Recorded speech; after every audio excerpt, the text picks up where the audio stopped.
Hello there, random travelers that happen upon this video. My name is Tigrafidin, and this is a video different from anything posted before on this channel. I have always been a rambler. Anyone who knows me IRL or online will tell you how much I like to yap about the subject for hours on end. I am also a child of the third millennium, so I basically grew up with internet even though my country was one or two entire generations behind the world in technology back in my childhood. And thus I remember both VHS, floppy disks, and dial-up internet. Let's not get off topic. I have always had so many things to say and a limited amount of people I can tell it to without they all eventually getting tired. And if you go and look at the previous videos on this channel with their terrible audio quality, you will see that I first tried my hand at YouTube with Greek mythology. But then I saw way too many people do it, and then YouTube Shorts came along, and one channel, the Mythology Guy, started exploding in popularity. His videos were so much better than mine, he posted so much faster and so much more consistently and diversely that I just got completely discouraged from continuing working on my own channel. After all, I live in a country with weird internet laws and terrible upload speed. I could never compete with that. Then I started looking at my other interests. Everywhere I looked, there were hundreds of better creators who had been making content on it for years. Lord of the Rings, Star Wars, history, English, literature, drawing, poetry, you name it. And worst of them all was League of Legends. I got addicted to League of Legends back in Season 6 and stayed addicted for a good duration of my teen years, but I can say that I am happily clean of the toxic wasteland of ranked Summoner's Rift for over 4 years at this point. When I got over League, I started to look into other games, and I found Legends of Runeterra, a collectible card game inside the same narrative universe. It had some fun mechanics, and absolutely gorgeous artwork, and it was adding to the lore in ways that seemed impossible for League of Legends. There was one huge problem though. There were already way more successful content creators. Yet again. Nikrit was the absolute lore god, Nicky Boy was the funny guy with super edited videos full of gags and cutaways, and then there was TB Skyen. I know he hates being deified, so I'm gonna keep this precise and to the point. Skyen's videos helped me appreciate art in ways that I couldn't fathom before. I heard terminologies and concepts that I was supposed to know, and felt them always, but I had no idea of it being an official, well-studied thing. With Skyen's videos, I could sit there for hours doing something, and in the background there was this guy, who very much went on and on about the subject and lost his mind at points that to other people would probably look mundane. For the first time in my life, I felt represented.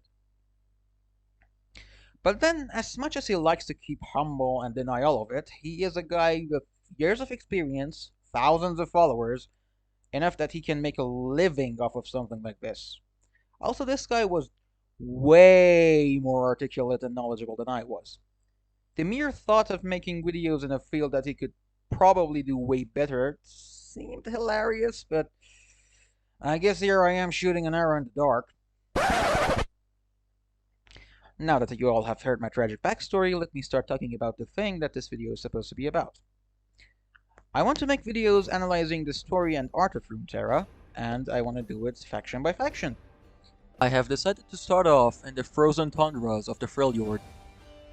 And the first faction covered will be the Winter's Claw. Without murdering your precious time any further, let's get this going. So, who are the Winter's Claw? In the lore, they are this tribe of people that have a serious survival of the fittest mentality and actively beef with another tribe, the Avarosan, because the Avarosans believe in new and progressive ideas like working together, and pacific solutions, and dishonoring the old ways, TM. This enmity didn't always exist, you see. There was a time when the Avarosan was led by a woman named Grena, an iceborn, a legendary warrior with an ancestral connection to the magic of the land that gave her the superpower to resist the piercing cold of the Freljord and wield weapons of true ice, which were lethal to even touch for normal people. Grena used not one, but two of these legendary weapons, the axe and the spear. She also had 10 Bloodsworn, who were both her husbands and her bodyguards. Oddly enough, this War Mother only ever had one child, a girl named Ash, presumably by one of her husbands named Yirael, but since all 10 had to act as Oath Fathers, it would be taboo to point out who sired the child. Being the only child of the War Mother, everyone assumed Ash would succeed Grena, but the looming shadow of her warlike lineage, her extraordinary gifts of being an Iceborn, and the responsibility over a whole tribe made her feel overburdened and alone. Then came in a second girl, also an Iceborn, but this one from the Winter's Claw. Whereas the Avarosans were a tiny tribe of exceptional warriors, and that meant they could easily raid and pillage enough food for everyone, the Winter's Claw were always overpopulated and undersupplied. This led to them developing a mentality that if you couldn't survive on your own and take what's yours by force, you were better off dead anyway. The new girl was named Sejuani. Where Ash was raised by 10 loving Oath Fathers, Sejuani was the child of a purely political marriage. Her mother, Kalkia, immediately set her eyes on the new man after Sejuani was born, left her position as a War Mother, and ran away to chase after him. The Winter's Claw were left in chaos, and Sejuani was left to the care of her grandmother, Heian, or Heijan, or however you want to pronounce it. Heian was cold, uncaring, and expectant. Nothing Sejuani ever did seemed enough for her.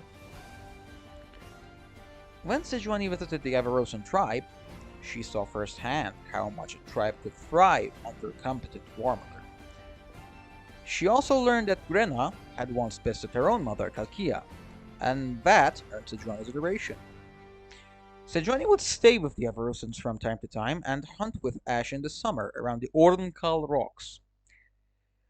This all was but a fleeting dream, however. Grena started to openly question Heijan's treatment of Sejuani. Offended and angry, Heijan cut all ties with the Avarosan and started expanding their territory into the surrounding tribes. But that only weakened the Winter's Claw even further. After all this came to pass, word finally reached Kalkia about how her tribe was in shambles, and she finally remembered that she had responsibilities to her people. She came back and declared herself War Mother again. Enraged by the return of a mother she had never met, Sejuani started secretly planning to overthrow Kalkia and become the new War Mother, to lead her tribe as a true woman should, a true woman like Grena. The events of what became of Grena and the Avarosan will be covered when I go over their designs. For now, you only need to know that the Avarosan were destroyed by the Frost Guard and Ash was left in the Ice Sea, which belonged to the Ursine. Both Ursine and the Frost Guard are factions that have to be covered in their due time, because I neither want to run out of content, nor make this video any longer than it has to be. Anyway, as Ash was trespassing the Ursine hunting grounds, starving and alone, she gets attacked by a colossal creature known as a Grelfin, this one the largest ever seen. By this point, Ash had her true ice bow and could fend off the beast, but she couldn't kill it single-handedly. Then here comes this hooded blonde with a giant glaive, jumping on the beast's head and slashing at its neck. Together, they slew the Grelfin, and after that, Ash had to confront the stranger. At first, she thought she was seeing an Ursine, but the girl removed her hood and revealed to be no other than Sejuani. They had to salvage all the meat they could and bring it to Sejuani's boat before an Ursine storm reached them. They were traveling for a whole week, which gave them time to catch up on the 5 years apart. Again, I will not go into detail because I need the content. TLDR, they reached the Winter's Claw settlement, and Ash is met with instant hostility. It is revealed that Sejuani's mother is back as head of tribe, and she is obviously struggling to keep a leash on the Frost Priests who are taking advantage of Winter's Claw being poor and starving. They call Ash an outsider and refuse to let her share the food no matter how much Sejuani talks of her fighting bravely and pulling her own weight. Sejuani and her mother have a fight in private. Kalkia tells Sejuani that she is the only thing keeping the tribe together and that Sejuani is nothing more than a tool to both Ash, Grandma Heijan, and the boys who keep asking for her hand. Sejuani gets infuriated and runs away. Where does she run to, you ask? The aforementioned boys who tried to ask her out. Urkath and his brothers. Apparently, Sejuani already had some plans to pull off a raid so great that it gave her leverage enough to challenge Kalkia for the position of War Mother. Urkath said that they have nowhere near the manpower to pull that off, and then Sejuani confided in him that Ash is also an Iceborn. Sejuani just came in time to save Ash from the Frost Priests who were trying to publicly execute her. She called Ash her official battle sister, so she would suddenly be considered as kin. Normally this had to be a whole ceremony with a long feast to follow, but obviously circumstances were not optimal here.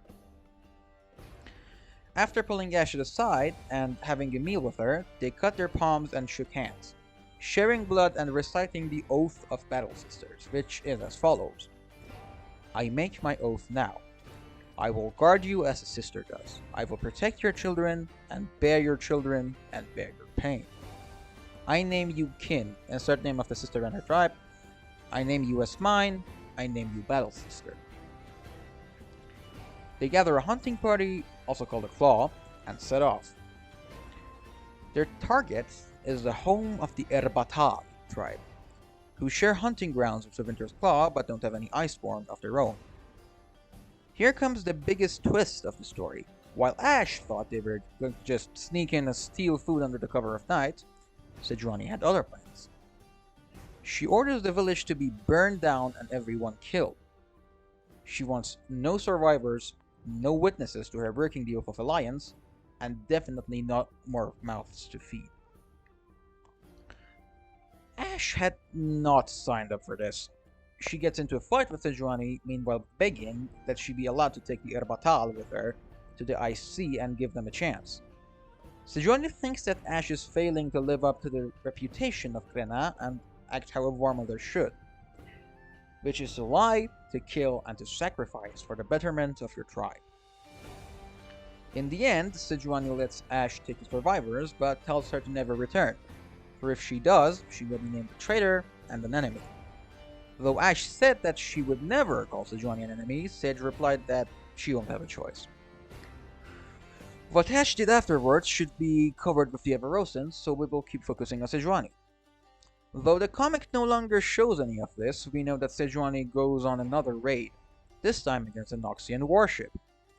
During this raid, she frees a Druvask boar from the slaughterhouse, who becomes her signature steed. She called the beast Bristle, for that's how his fur felt under her touch.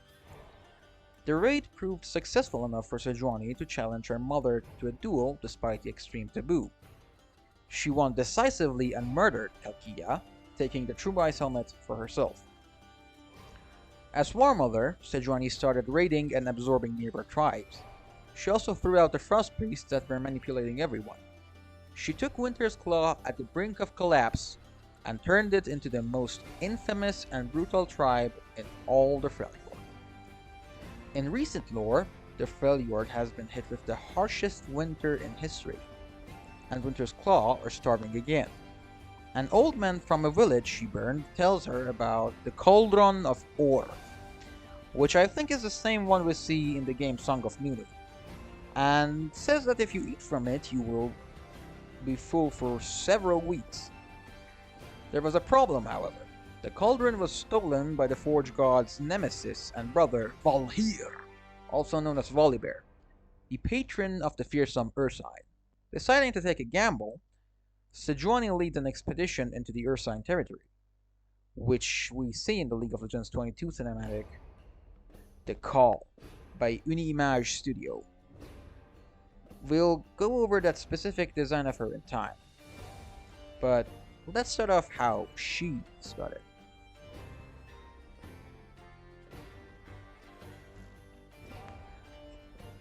This was the original splash art Sejuani was released with in January of 2012, and it sucks. League of Legends originally was built upon shoving every character trope ever into the same game and was full of generic fantasy babes in bikinis. The lore was nowhere as figured out back then. This design is obviously for that era. Sejuani has a cool helmet and flail, Bristle looks like nice, but then she has a leather bikini in the middle of a snowstorm. Like, yeah, she has a shield, but there's just so much a shield can cover. Come on! Thankfully, Sejuani was reworked in 2017, and got the appearance that everyone knows today. This splash is certainly a great improvement from that, whatever that was, though she lost the shield, Sejuani is wearing actual armor now, and is covered in furs to keep her warm.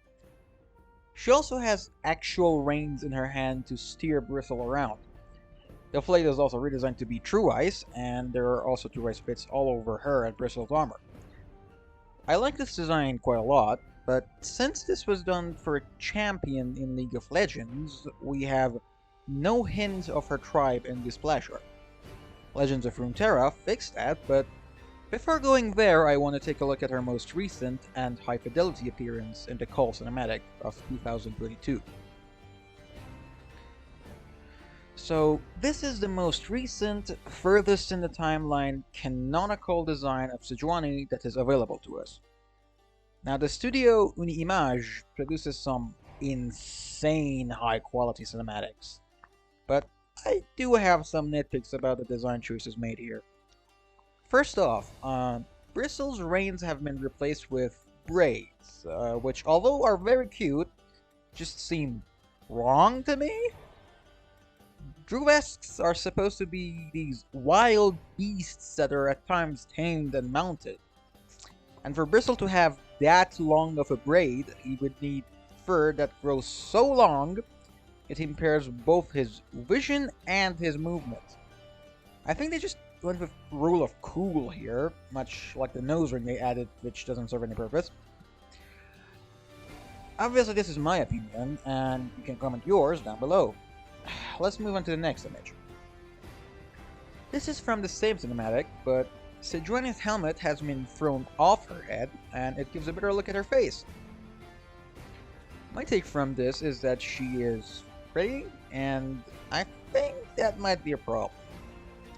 Don't get me wrong, Sejuani being beautiful isn't inherently a bad thing, but here she has eye makeup, and not as in war paint or something. That is actual makeup. That is perfect eyeliner and eyeshadow.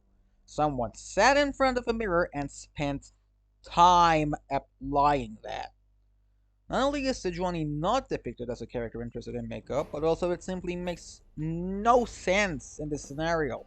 Supposedly, they have been marching in the blizzard for days, even weeks maybe, and they're at a timer for both survival and attacking the Earth sign.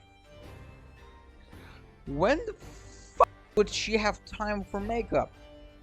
How would she even get makeup supplies when her tribe has gone so poor they are willing to challenge an old god over food? Here, that's even worse in my opinion. She isn't grimacing like someone being deafened by the crash of thunder who just barely managed to swing that giant flail in time to save one of her people. She isn't allowed to appear ugly, for lack of a better term. Her face and brow aren't wrinkled, her mouth isn't uneven, her hair is still perfect. I know this is a hot take, especially amongst the more conservative gatekeeping side of gaming community, but maybe we shouldn't be able to get off on every single frame, scene, and depiction a character is shown? Maybe pretty lady shouldn't be the default for everything? Every single circumstance? I don't know. Let me show you what I mean. This artwork was done for her color story, A Death Knot. art by Graphite Studio, story by Odin Austin Schaffer. Here, we see Sejuani tying back her hair, obvious reference to the story name, A Death Knot, which is a particular pattern of knot that indicates someone wishes to complete the task even if it kills them. That task for Sejuani is survival of her tribe. She will brave hail and high water to keep them alive, and this illustration depicts exactly that. Sejuani has white hair that signifies her as an Iceborn. She is not wearing any form of makeup. Her face is allowed to not be smooth, her lips are allowed to not be a vivid color, and her hair is allowed to fall out a bit from the updo.